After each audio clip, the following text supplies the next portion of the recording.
Good afternoon and welcome to the interview section of Mijas International. In the studio today we have Dr. Bernardo Ruiz Victoria. He's a clinical psychologist from Interclinic in La Cala de Mijas. And Interclinic do offer a wide range of services, including medical, alternative and cosmetic medicine, as well as dental services. And Dr. Bernardo Ruiz Victoria is here to talk to us about addictions and how hypnosis can help. And very good afternoon to you. The same for you. Thank you for inviting me. Not a problem. It's a very interesting subject. I'm sure our viewers will be very interested to know more about it. So what type of addictions can be treated by hypnosis? Well, any addiction can be treated, but there are some addictions that are more suitable for that. Mm-hmm. For instance, smoking. Smoking is very widely treated with hypnosis. Also alcohol problems, mm-hmm. But this is different, is another approach. And also addiction to pills or to any other substances. Yeah, or addictions to food, for instance, and things like that. Yes, yeah. Also. Yeah. Anything that needs to improve the self-control of the person, mm-hmm. Hypnosis can help. Okay.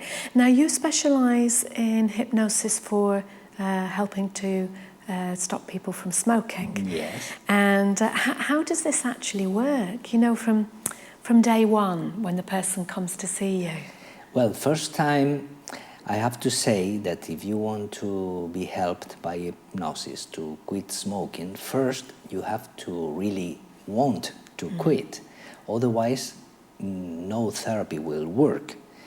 Yes, so it has to come from within as well. Yes, yeah. It's a strong motivation, the 90% of the success when you want to quit smoking. Mm-hmm. And nobody can put in the patient's mind the will for quitting smoking. You need to put that on your own. Mm-hmm. You have to be motivated. That's why my first session with my patients, the first contact is normally what I call a preparatory session. And this when I try to put the patient in the point that they have to convince me that they want to quit. Mm-hmm. It's not me to convince them that the hypnosis will help them. That is a second part. It is not so important. That's very good, yes. Yes. So that you know they're committed. Yes, they need to be committed. Otherwise, nothing will work. Mm-hmm. So after this preparatory session, the core session of my therapy for hypnosis in Interclinic is about 2 hours of hypnotherapy, mm-hmm. Hypnosis is more or less the same, in which I teach the person how to go deep into their minds, to go to the unconscious part of the brain that is involved in the addiction process. The addiction is a habit that has been gone too far. Mm-hmm. It's an habit that is out of your ability to control.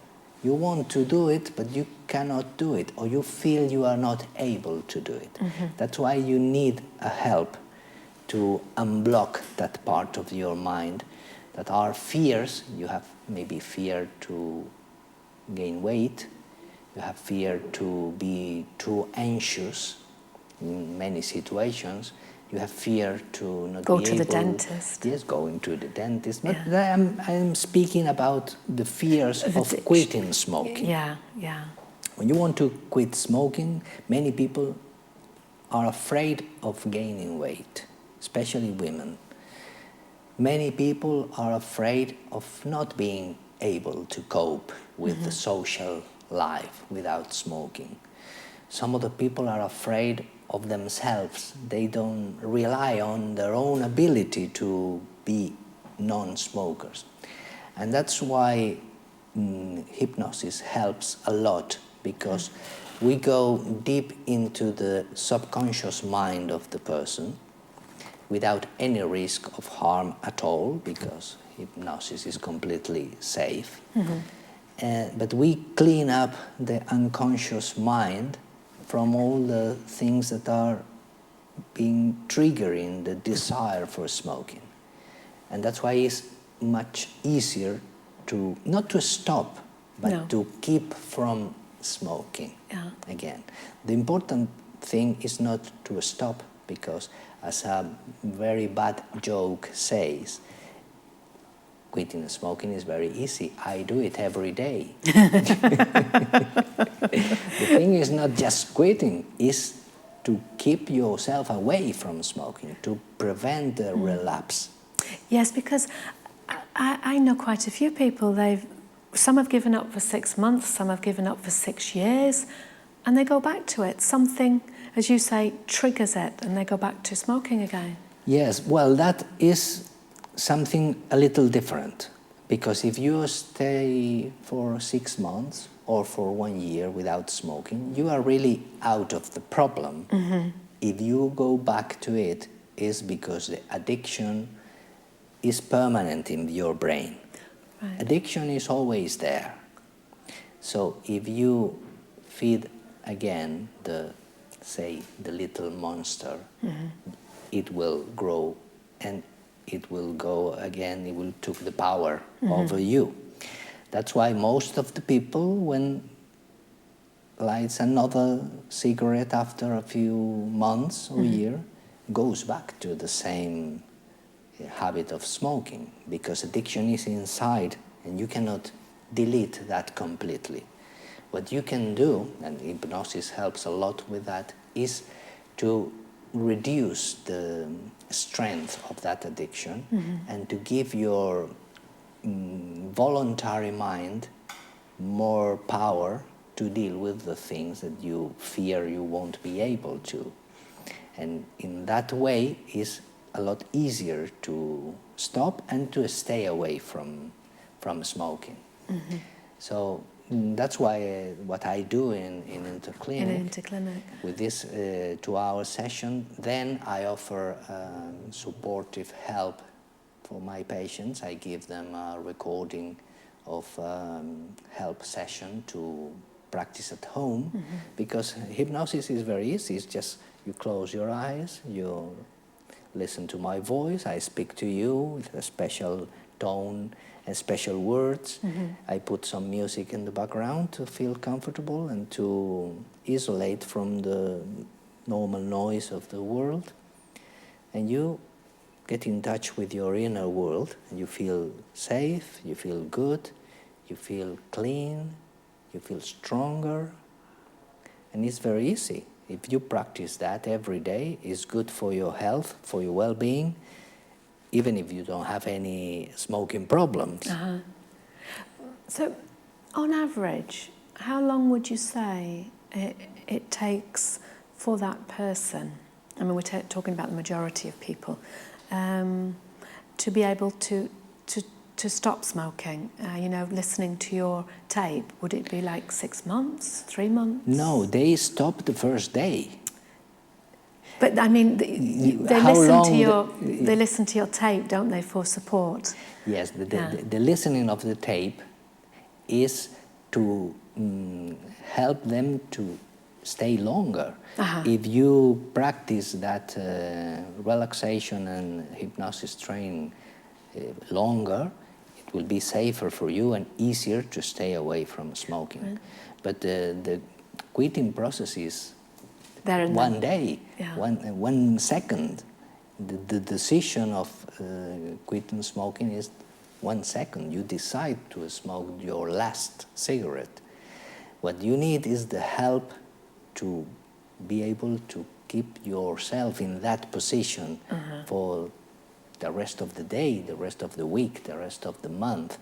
I don't want to say the rest of your life, because it sounds too long. Daunting, doesn't it? It sounds daunting. No, it's just, you only have to say no to 1 cigarette. To the next one. It's the only one you have to say no. You don't have to say no to 1 cigarette next month. It's the one who is coming in 5 minutes or in half an hour, the one you have to say no. And when you learn that, it's much easier to deal with 1 cigarette than to deal with thousands.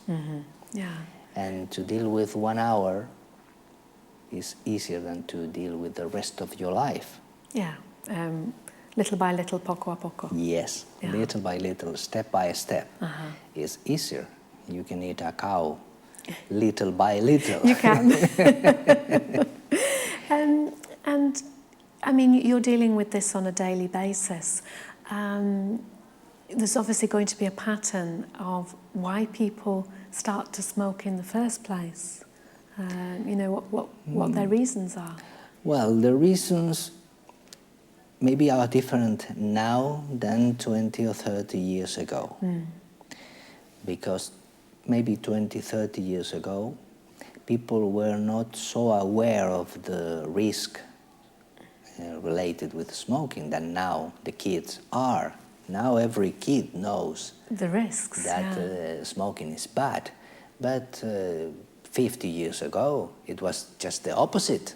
It was something positive, something socially acceptable. You used to see all the celebrities in the films and on you know, they would be smoking. Yes. So in that part of the age, most people started to smoke because it was to be in the world, to be social, to be accepted. Yeah. It was something normal. That was the beginning. Now probably is similar because many people in the age of teenagers wanted to be accepted by the peers. That's right. And the peer pressure is very strong. And if in the group of people they relate with, there are some that are the leaders and they start to smoke, maybe they can lead the rest to try. And the problem with smoking is that nicotine is very addictive. It's the most addictive drug, even more than cocaine or some others. Yes. It's so addictive that you only need a few cigarettes to start to feel the urge for getting another one. And after a few weeks of smoking daily, you are completely addicted. Addicted, yes. Yeah. And for many other drugs, you need a lot more time to be a real alcoholic or cocaine addict. You need more, much more.